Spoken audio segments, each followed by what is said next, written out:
Do you have a tendency to go red like a tomato? Do you have a tendency to go red like my passport? Do you have a tendency to feel yourself going red whenever there's a situation which isn't that much of a hindrance for you, but for some reason you get slightly surprised and all of a sudden, boom, there you go, red. Red like everything that I'm seeing in my room. Well, there are some tricks to stop this from happening, and I'm going to talk about them here today. First of all, there are two types of people like you.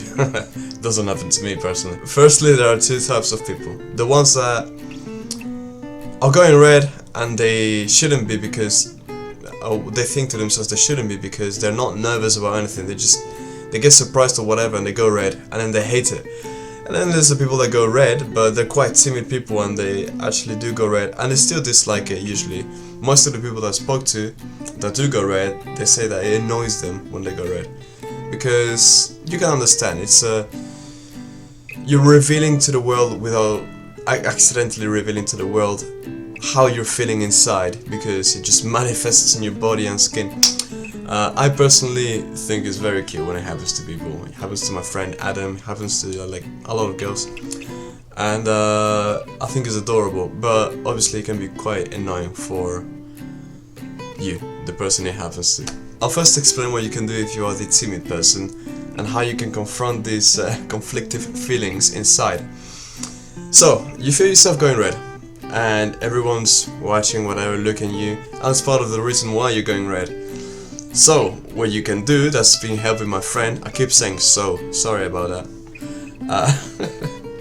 What you can do that's been helping my friend is he accepts it. He says, oh wow, I'm going red right now, aren't I? And then it helps him get less red, right? And that's the first step. And once he surrendered to it, it dissipated a little faster. So that's the first thing that I realized helps this type of situation, accepting it. Now, second advice, and I know that the people I'm targeting here are the shy people, so it may not be easy to, you know, execute this one, but explode the moment that the moment that you are going red, instead of like keeping it inside, closing up, and I'll talk about another advice that links up to this one later. You just explode, you let it out, you break out a laughter, you combine it with the first advice, which is just to accept and say, oh wow, that really got me, whatever, I promise you that will help. And secondly, in the first place, the feelings that you get of it annoys you to reveal this kind of inner feeling, they will go away, because all of the thoughts from others seeing you going red will transfer from, oh look at them being shy, to look at this confident person taking over the room. And because people are already looking at you and you're going red, it looks like you're having a great time, and people don't like, and people always love others who are having a good time. They want to be a part of it, so you'll actually attract more people like a magnet. So that's the two pieces of advice that I think the first timid category should focus on more. However, if you feel like you're more confident in yourself and you know, you don't feel like you're threatened socially or anything like that, then you only really need to apply what I'm about to say now. But if in the first category, everything that I've already said and what I'm about to say too helps. So first, closing up on your body, like I said earlier, you need to open up. You need to open up your body. It will increase your confidence. It's listen to Tony Robbins speak about your physiology and how it affects your brain. I think something like that. And it was, if you open up and you take deep breaths, you will command more calmness into your body, and you will be more prepared for anything that comes your way. If you're hyperventilating, you know, of course you're gonna look red, the blood's gonna shut up to your face even more. However, try to imagine somebody calm, relaxed, with deep breaths that fill up his belly. Will that person be intimidated, or would they be going red? Perhaps that still won't help you, but you will be more prepared, and you will definitely get a little less red if you still go red. So that's the first thing. Open up your body and breathe in deeply. Take the air inside take your space and take your time. That's the second piece of advice. You need to take your time. Don't rush into things. If somebody's confronting you, take your time. Don't feel like you owe them a quick response, because that's a big part of how bullies in the workplace get an advantage. They pressure you into a response or anything like that, or an argument even. But if you take your time and instead of replying you just say no, like that, you take your time to think about what they actually said and you just give them an answer, whether it is no or something more complex. 3, and this is a really brilliant one, I saved it for last for that reason, that I haven't seen anybody mention. Drag the moment as long as you can.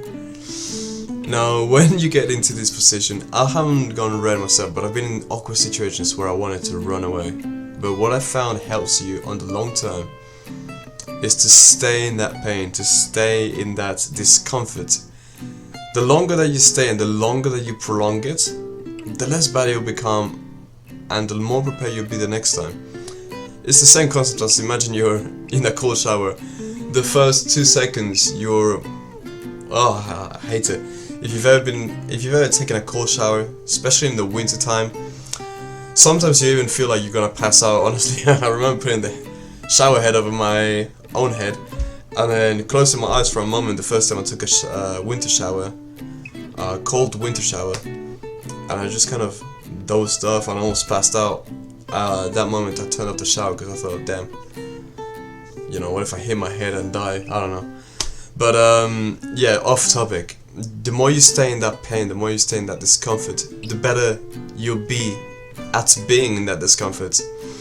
So if somebody is arguing with you, instead of like trying to run away or appeasing them by agreeing to them, question them, and until you find the right words to say, keep the conversation going. Because we all know that when we're in an argument, we don't come up with the good things to say.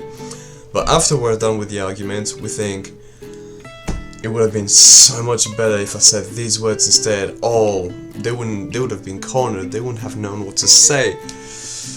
However, we don't have that privilege of just stopping time in an argument. But what we can do is prolong the time that we have. So that's it. Take your time, and if you're saying stupid things, keep the moment going. And then try to... what I found helps when you're trying to find the right words to say is to first state how you feel. Not many people are genuinely evil. So if you're in an argument with somebody, it's probably just a misunderstanding between the two. If you let the other person know how you're feeling and show them vulnerability, they might be more prone to, you know, stepping back and saying, this is why I'm behaving this way. This is why I'm being, you know, bitter against you. So yeah, these are things that I found help. That's all that I've got for today. So yeah, hope you enjoyed it. Try to be 1% better every day, and much love.